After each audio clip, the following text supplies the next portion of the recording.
They shoved Lycan of Earth into the throne hall like he was a broken tool being returned for refund. The massive silver doors opened, and bright light flooded over him. The Sorin Royal Hall was built for drama. Floating lanterns circled high above, glowing soft blue and gold.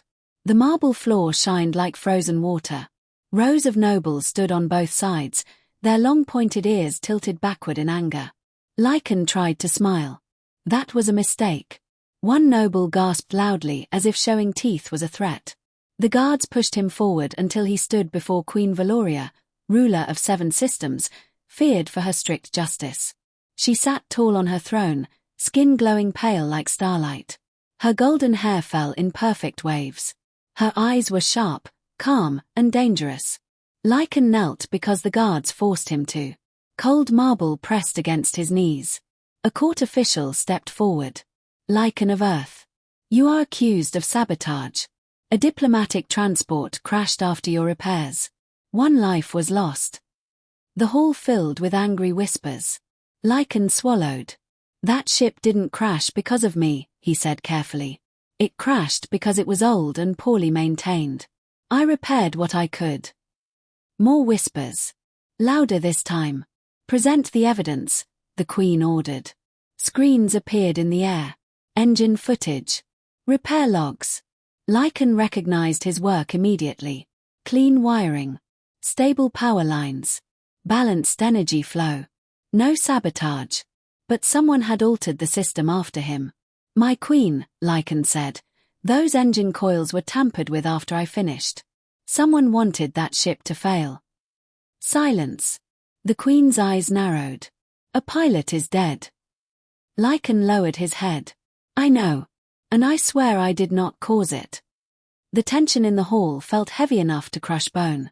Then soft footsteps echoed. The crowd shifted instantly. Princess Salra stepped forward. Her blue skin shimmered under the lantern light. Golden ribbons flowed through her hair. Her eyes were bright and intelligent. Calm. Curious.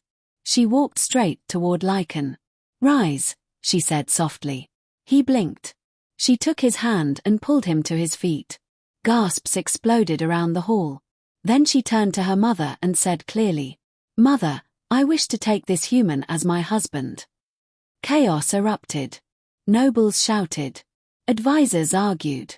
Guards panicked. Lycan froze. Married. He had come here expecting execution. Now he was apparently engaged. The queen did not shout. She simply stood. And when Queen Valoria stood, silence returned instantly. Explain yourself, she told her daughter. Princess Salra lifted her chin. Lycan is innocent. I have seen his skill. His honesty. He repaired my personal shuttle weeks ago. He spoke of the stars not as property, but as wonder. He is not capable of sabotage. The Queen's eyes shifted to Lycan. Did you encourage this proposal? Lycan shook his head quickly. No, Your Majesty. I did not even know I was a candidate. A few nobles muttered angrily. The Queen closed her eyes for a long moment. Finally, she spoke. The investigation will continue. Lycan will remain inside the palace under guard. No execution will occur until truth is confirmed. Lycan nearly collapsed from relief. Then she added, the proposal changes nothing. Princess Salra did not release his hand. Days of uncertainty. Lycan was placed in palace quarters. Luxurious. Comfortable. Guarded. 2 soldiers stood outside his door at all times. Princess Salra visited him daily. She asked about Earth. About human exploration. About why humans risked their lives for stars. Lycan asked about her people. About Sorin traditions. About why nobles looked at him like he was contagious. She laughed softly. You scare them, she said. Why? You are unpredictable. Humans adapt too fast. On the 5th day, she burst into his room. They found the truth. Lycan stood immediately. The sabotage was real, she said.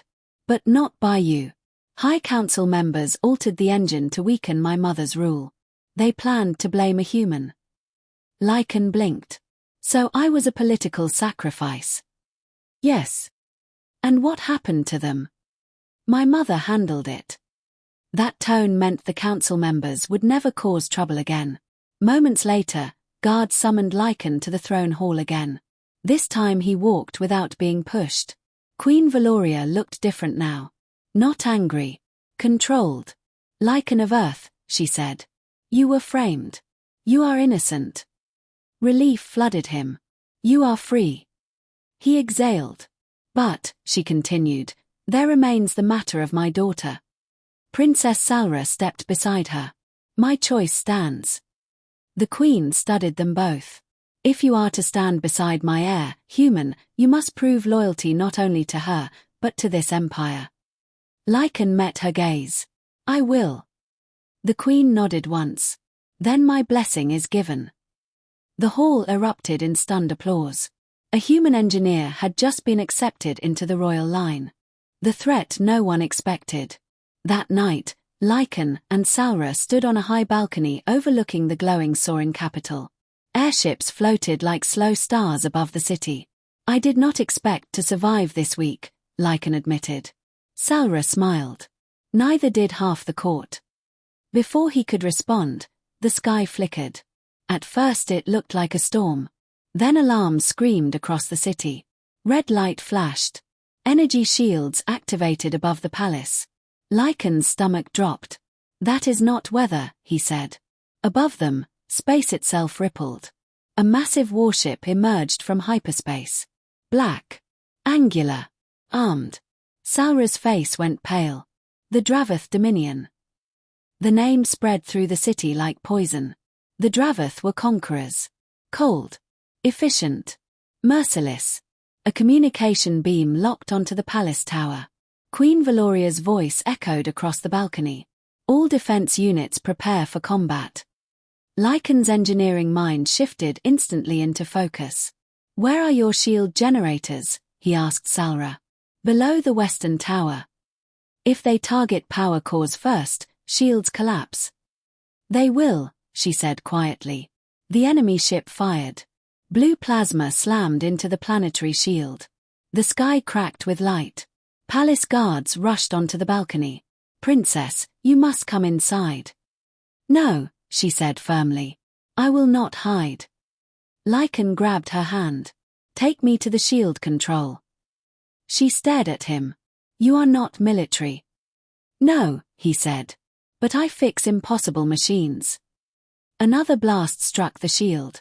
This time the energy flickered. They ran. Inside the shield core. The shield chamber was massive. Rings of spinning energy surrounded a glowing central reactor. Engineers panicked as systems overloaded. They are using harmonic frequency disruption, one technician shouted. Lycan stepped forward. Shift output modulation to manual. The engineers hesitated. Salra raised her voice. Do as he says. Lycan studied the readouts. The Dravath were matching the shield frequency and destabilizing it. Your system is reactive, Lycan muttered. It needs to be adaptive. He jumped to the console and began rewriting modulation patterns. Energy surged. The room shook violently. Outside, another enemy blast hit. This time, the shield held. Lycan rerouted power from secondary grids, using irregular frequency shifts. Humans learned long ago, he said through clenched teeth, that survival requires creativity. The enemy ship fired again. The shield shimmered. And absorbed it. Cheers erupted from technicians. On the main display, the Dravath vessel paused. Then it retreated slightly. They did not expect resistance, Salra whispered. Lycan continued adjusting patterns. Minutes later, Soarin defense ships launched from hidden hangars. With shield stability restored, they counterattacked. The Dravath ship took heavy damage. Finally, it jumped to hyperspace and vanished. Silence filled the chamber. Then cheering exploded. Salra looked at Lycan like she had never seen him before. You saved the capital. Lycan leaned against the console, exhausted. I just fixed a problem. No, she said softly. You protected my people. A new respect. The next morning, the throne hall was full again. But this time, the nobles did not glare. They watched. Queen Valoria addressed the court. Last night, the Dravath Dominion tested our strength. A human ensured we did not fall. She looked directly at Lycan. Adaptation. Innovation. Courage. These are human strengths. She stepped down from her throne. Lycan of Earth, you have proven loyalty beyond words. The hall erupted in applause, not forced, but genuine. The Queen extended her hand. This empire stands stronger because of you. Lycan bowed deeply. I serve beside your daughter, he said, not above anyone. Princess Salra smiled proudly. Ending, the beginning of something greater. That night, the city lights glowed brighter than ever. News of the human engineer spread across systems. Not as a criminal. Not as a scandal. But as a protector. On the balcony once more, Salra slipped her hand into Lycan's. You are supposed to be my political shield, she said lightly. I prefer being your engineer. She laughed. The Dravath will return. I know.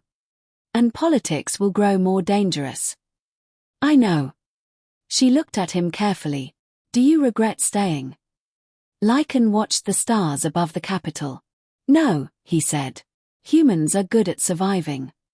He squeezed her hand gently. And we are even better at fighting for the people we care about.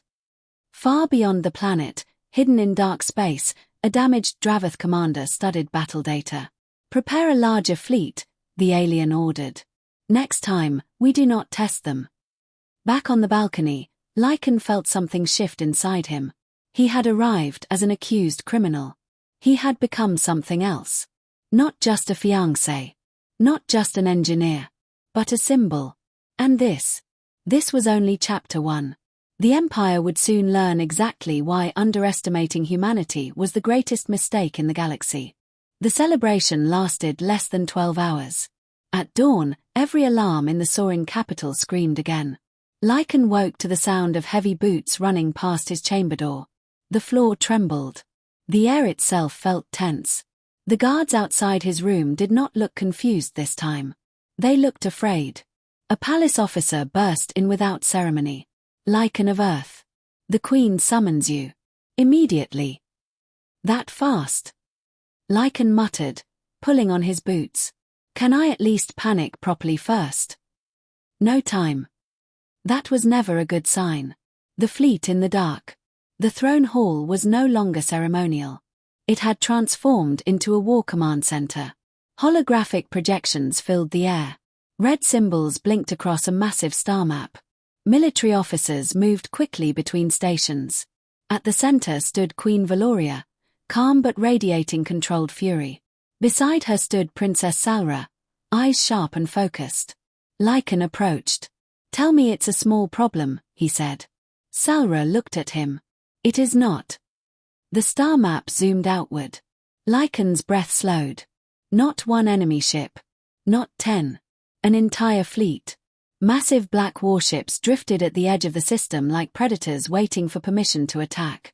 The Dravath Dominion has returned, Queen Valoria said. With reinforcements. Lycan studied the formations. They're not charging. No, Salra said. They are waiting. For what? The answer came seconds later. A communication beam locked onto the palace. The image of a tall armored alien appeared in the air. Cold eyes. Pale grey skin.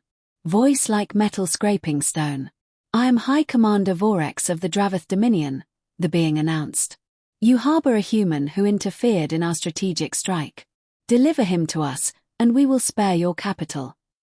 Silence spread through the chamber. Lycan blinked. Oh, that's me. Vorex continued. Humans are unpredictable variables. We do not tolerate variables. Queen Valoria did not hesitate. The human stands under my protection. Vorex's expression did not change. Then your empire will fall with him. The transmission ended. A choice that changed everything. The chamber buzzed with tension. Military advisors began speaking all at once. We cannot defeat that many ships. The planetary shields will not hold forever. We must negotiate. Lycan felt something heavy settle in his chest. He stepped forward. You can't fight that fleet head-on, he said honestly. They outnumber you 3-1. Salra looked at him sharply. Do you suggest surrender? He shook his head. No. I suggest we stop thinking like them. Queen Valoria narrowed her eyes slightly. Explain. Lycan walked toward the star map. The Dravath fight with strength and numbers. Predictable formations. Standard frequency weapons. They believe in overwhelming force. Yes, one general said. They are efficient. Exactly, Lycan replied. They expect efficiency. They expect logic. They do not expect chaos. Salra's ears tilted upward slightly, a sign she was listening closely. Lycan zoomed into the system's outer asteroid field. You have mining stations here, correct? Yes, Valoria confirmed. Good. Evacuate the stations. Leave the equipment active. The generals exchanged confused looks. You want to abandon resources. I want to turn them into weapons. The human plan. Within hours, Sorin ships moved silently. Mining platforms were emptied of workers but left powered. Lycan worked beside Sorin engineers, modifying industrial equipment. What are you doing? One asked nervously. Teaching mining lasers how to behave badly, Lycan answered. He rewired targeting arrays. Adjusted energy flow regulators. Disabled safety limits. Salra watched him closely. You are overcharging the output, she said. Yes. That could cause chain reactions. Yes. She stared at him. You humans are terrifying. Only when necessary. Meanwhile, Sorin defense ships pulled back behind the planet's shield, appearing defensive. The Dravath fleet advanced slowly. Confident. Patient. Commander Vorex transmitted again. This is your final opportunity. Deliver the human. Queen Valoria stood tall. No. The Dravath fleet moved forward. Weapons powered up. The first volley of plasma fire slammed into the planetary shield. It flickered violently. Lycan's voice echoed through the defense channel. Wait for it, wait. The Dravath ships entered the outer asteroid field. Now, Lycan whispered. The abandoned mining platforms activated. Hundreds of high-powered industrial lasers fired at once, not directly at ships, but at carefully selected asteroids. Massive rocks exploded into debris clouds. Thousands of fragments scattered across the fleet's path. Dravath ships adjusted formation, but too late. Then the second phase triggered. Lycan overloaded the mining reactors remotely. Energy cores detonated in controlled bursts. The debris fields ignited into waves of plasma fire. Dravath ships were caught in expanding storms of molten rock and radiation. Several smaller cruisers exploded instantly. The larger battleships struggled to maneuver. Inside the throne hall, officers stared in shock. That is not military strategy, one whispered. Lycan smiled faintly. It's human strategy. When logic failed, Commander Vorex reappeared, anger flashing across his face. You use civilian infrastructure as weapons. Lycan stepped forward into view. You targeted a civilian capital first. Vorex studied him carefully. You are the problem. Probably. The Dravath fleet pushed through the debris, damaged but not destroyed. Their largest dreadnought began charging a massive energy weapon. That's new, Lycan muttered. Energy readings spiked. The Sorin shield would not survive that blast. Salra grabbed Lycan's arm. We cannot stop that. Lycan's mind raced. Then he noticed something. The dreadnought's weapon core required massive stabilization. A long charge cycle. A single vulnerability window. Open a channel to your fastest ships, he ordered. Salra obeyed immediately. Lycan spoke quickly. They're focused forward. They believe we're afraid. Send small fighters at full speed toward their rear engine vents. That is suicide, a commander protested. Not if they move irregularly. Lycan grabbed the tactical controls. He manually programmed unpredictable movement patterns. Sharp turns. Random bursts. Erratic spirals. The Sorin pilots followed his strange instructions. Dravath targeting systems struggled to lock on. The fighters slipped behind the dreadnought. Now, Lycan said calmly. The fighters fired concentrated blasts into the engine stabilization vents. The massive weapon core destabilized. For 1 second, nothing happened. Then, the dreadnought exploded from within. A shockwave tore through nearby ships. The Dravath formation collapsed into chaos. Sorin defense fleets surged forward. Within minutes, the remaining Dravath ships retreated. The invasion fleet fled the system. After the fire, silence filled the throne hall again. But this time, it was different. It was awe. Queen Valoria slowly turned toward Lycan.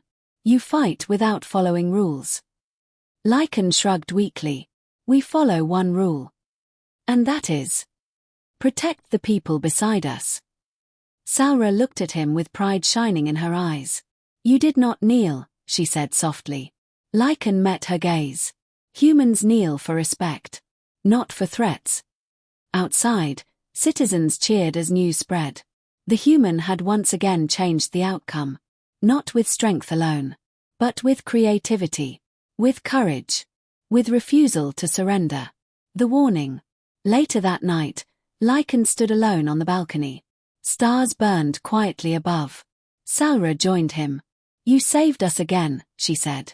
We saved each other, he replied. She hesitated. The Dravath will not forget this humiliation. I know. They will bring more. Let them, Lycan said calmly. She studied him carefully. You are not afraid. He looked out at the stars. I am. But humans learned something important long ago. What? When someone bigger tries to crush you, you don't stand still. He turned toward her. You move. Far beyond their system, deep in dark space, Commander Vorex stood before a massive shadowed figure, the true ruler of the Dravath Dominion. The human interferes again, Vorex said. The shadowed ruler spoke in a deep cold voice. Then we remove humanity entirely. Ending, a promise of war. Back in the Sorin capital, Queen Valoria addressed her people. The Dravath tested us. They failed. Cheers echoed across the city. She placed a hand on Salra's shoulder. And the human who stands beside my daughter has proven something important. She looked directly at Lycan. Humanity is not weakness. Lycan felt the weight of those words. He had come to this empire as an outsider. Now he stood as part of its future. Salra slipped her hand into his. This is only the beginning, she said. Lycan nodded. I was going to be punished. The princess said, Mom, stop, I want this man to be my husband slowly. Good. Because somewhere in the dark, war was growing. And humanity had just been noticed.